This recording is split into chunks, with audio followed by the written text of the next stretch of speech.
दर्शकबिन नमस्कार, बोल्दैछु नर्जुन तामाङ। सदा जस्तै आज पनि अर्को नयाँ सन्देश लिएर उपस्थित भएको छु। आशा छ यो सन्देशबाट यहाँको जीवनमा सकारात्मक ऊर्जा थप्न मद्दत पुग्नेछ। आउनुहोस् दर्शकबिन, आजका विषयवस्तुतर्फ लागौँ।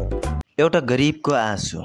साँझ परिसकेको थियो, पानी परिरहेको थियो। 14 वर्षीय अर्जुन एउटा सानो पसलको बाहिर उभिएको थियो। पसलभित्र मानिसहरूले मिठाई किनिरहेका थिए अनि बाहिर अर्जुनको पेट भोकले कराइरहेको थियो। हातमा सानो थैली थियो जसमा केही सुकुटी जस्तै सुकिसकेको रोटी थियो। ऊ पसले कहाँ गयो, निहुरिएको स्वरमा सोध्यो, काका साहब, अलिक सस्तो खाजा छ? पसलेले उसलाई हेर्यो, फाटेको कपडा, जाडोले निल्डाम परेको अनुहार। पसलेले रुखो स्वरमा भन्यो, सस्तो खाजा छैन, पैसा छ भने मात्र बोल। अर्जुनको आँखाभरि आँसु आयो। उसले सानो आफ्नो हात पेटमा राख्दै मानौ पेटसँग सम्झौता गर्दैछ। आज पनि सहनु पर्यो। ऊ सडकको छेउमा बसेर पुरानो रोटी चपाउन थाल्यो, तर हृदयमा लागेको चोट त्यति सजिलै पस्दैन। समाजको निर्दयी नजरमा अर्जुनका आमा केही महिना अगाडि बिरामी भएर बितेकी थिइन्। बुवाले धेरै पहिला नै छोडेर गएका थिए। अब ऊ एक्लै थियो। ऊ दिनभर काम खोज्थ्यो, तर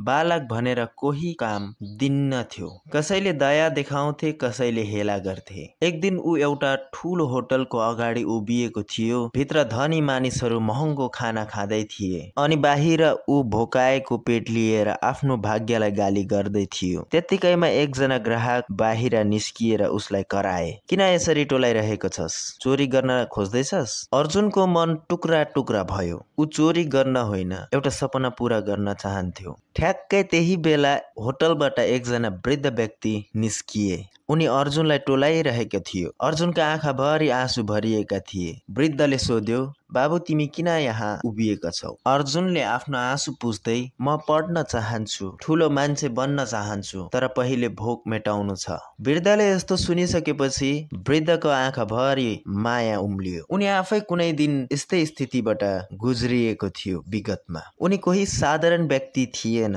उनी ठुला उद्योगपति राजेन्द्र गुरुङ थिए। उनी आफै कुनै दिन गरिबबाट उठेका थिए। उनले अर्जुनलाई लियो, अर्जुनलाई आफ्नो स्कुलमा भर्ना गरिदिए। रात्रि भोजनालयमा सानो काम दिए जसले अर्जुनको आत्मसम्मानलाई जोगाइराख्यो। अर्जुन अब हरेक रात मैनबत्तीको उज्यालोमा पढ्थ्यो। उनी भन्थे, सपना ठुलो देख्नुपर्छ, सङ्घर्ष ठुलो गर्नुपर्छ। गरिब स्थायी हुँदैन, सोच स्थायी हुन्छ। समय बित्दै गयो। अर्जुनले आफ्नो मेहनत र वृद्ध गुरुङको सहयोगले पढाइ पुरा गर्यो। ऊ इन्जिनियर बन्यो, तर उसले आफ्नो सफलता आफूभित्र मात्र सीमित राखेन। उसले एउटा फाउन्डेसन खोल्यो जसको नाम कोही भोको सुत्नु हुँदैन। आज अर्जुनले जतिसुकै सफलता पाए पनि जब ऊ सडकमा कुनै भोको बच्चा देख्छ, ऊ आफ्नो विगतलाई सम्झन्छ र ऊ सधैँ भन्छ, धनी हुनु भाग्य होइन, गरिब हुनु श्राप होइन, भाग्य त्यो हो जसले आफूसँग अरूको भाग्य बदल्न सक्छ। दर्शकबिन, यो कथाको शिक्षा हो, जीवनले जति नै गाह्रो परिस्थिति फालोस्, आत्मबल कहिले गुमाउनु हुँदैन। गरिबी पैसाको कमी होइन, अवसरको कमी हो। समाजमा दयाभन्दा बढी अवसरको आवश्यक छ। साँचो सफलता भनेको आफू मात्र माथि उठ्नु होइन, अरूलाई पनि उठाउनु हो।